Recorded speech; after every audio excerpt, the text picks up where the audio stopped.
Қазіргі таңда қит болып бүріштігі 1000 теңге, 1500 теңгеден сатылып жатқан пончиктарды мен де жасап көрдім. Көріп тұрғандарыңыздай бір жасағаннан өте керемет болып шығады екен. Рецебін сіздермен бөлісуді де ұмытқан жоқпын. Ал ендеше бісміллах деп қамыр илеуге ыңғайлы ыдысымызға жылы сүт, қант және құрғақ дрожжды салып, қант ерігенше жақсылап араластырамыз. Жақсылап араластырып болған соң бетін жауып 10-15 минутқа қалдырамыз. Мінекей бізде осындай апара пайда болады. Үстіне 2 жұмыртқаны салып, жақсылап араластырамыз.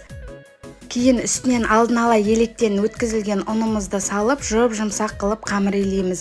Қамырымыз дәл осындай дәрежеге жеткеннен кейін бөлме температурасында тұрған сармайды салып, қолымыздың көмегімен қатты мыжып қамыр илейміз. Мінекей соңында осындай жұмсақ эластичный қамыр болады. Оның үстін мешокпен, кейін жылы орамалмен жауып, 1 сағат, 1,5 сағатқа демалдырып қоямыз. Мінекей менде 1 сағаттан аса уақыт тұрды. Көріп тұрғандарыңыздай қамыр өте жақсы көтерілген.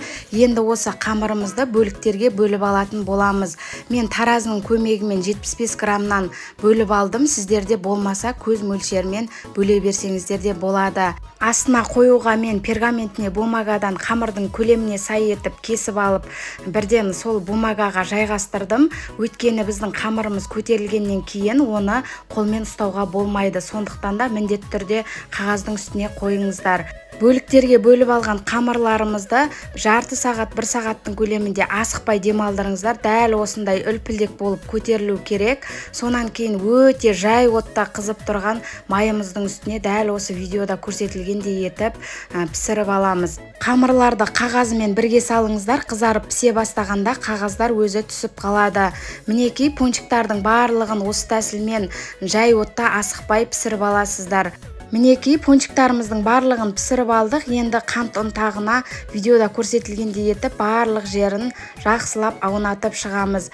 Енді осы пончиктарды ағаш таяқшаның көмегімен ішіне салма салатындай етіп тесіп шығамыз. Пончиктарды тесіп алдық. Енді оның ішіне салма салатын боламыз. Салма өз қалауларыңыз бойынша мен өз қолымнан жасаған шоколадты пастамды салып шықтым. Дәл осы видеода көрсетілгендей етіп салып шығасыздар. Мінекей біздің пончигіміз дайын болды. Міндетті түрде үйде өзіңіз жасап көріңіз, өте дәмді болып шығады. Айтпақшы, шоколадный пастаның рецебін келесі видеода салатын боламын.